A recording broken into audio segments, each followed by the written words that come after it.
Bonjour à tous, c'est Jamais Bluff pour Best Kicker et je commence ma nouvelle série de vidéos donc qui va être la suite de la série Battre les micro-limites et se construire une bankroll, sauf que cette fois-ci nous allons passer à la pratique. Donc pour cette première vidéo, j'ai choisi de jouer sur Winamax sur 9 tables de full ring en NL5. Donc là la partie vient de commencer à l'instant. Et donc on peut remarquer que j'ai déjà des notes sur quelques joueurs. Donc par exemple ici on a le consanguin qui est d'ailleurs sur toutes les tables et quelques autres joueurs. C'est qu'en fait j'avais joué pendant 1 heure et demie pareil sur 9 tables et la vidéo a planté. Du coup j'avais déjà des notes sur ces joueurs là. Donc je vais lancer la partie et puis on va commenter un peu au fur et à mesure que les mains arrivent.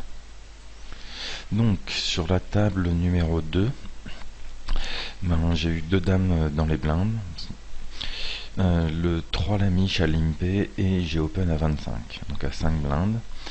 Nous avons vu un flop et voilà où nous en sommes. Ce joueur est assez short, il lui reste une grosse trentaine de blindes, on a une overpair, on va c-bet et si on est relancé ici on va partir à tapis, on n'a aucun rythme particulier sur lui et par défaut je pense qu'un joueur qui va pas multitabler beaucoup sur ces tables là peut avoir une range très très large en n'étant pas KV full en plus pour partir à tapis, donc on va y aller sans hésiter. Donc on fait notre continuation bet.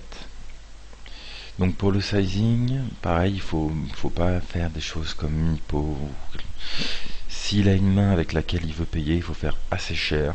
De toute façon, soit il a R complet et de toute façon il ne nous payera pas, soit il a un petit quelque chose et il y a peu de chances qu'il lâche. Donc auquel cas, il faut essayer de prendre le maximum de value possible tant qu'on est sûr d'avoir la meilleure main. Donc c'est un 3 carpo, donc la turn est une brique. Donc ici, au niveau du sizing, on peut voir qu'il lui reste un pot de size bet en fait. Donc soit on peut mettre le pot, donc en fait lui dire directement à la turn qui joue pour tout son tapis, mais auquel cas on pourrait peut-être faire lâcher des mains comme un As-8, un 9 et 10, un 9 et 10 je pense pas, mais enfin des mains, on a peut-être encore un peu de fold equity en fait. Donc l'idée, ça va être de le commit, c'est-à-dire qu'on va bet pas son tapis en entier au turn pour mettre le reste à la rivière et il va se rendre compte qu'en fait il n'a plus rien à rajouter et il va les rajouter. Donc l'idée ici, donc contre un joueur qui aurait eu plus de stack,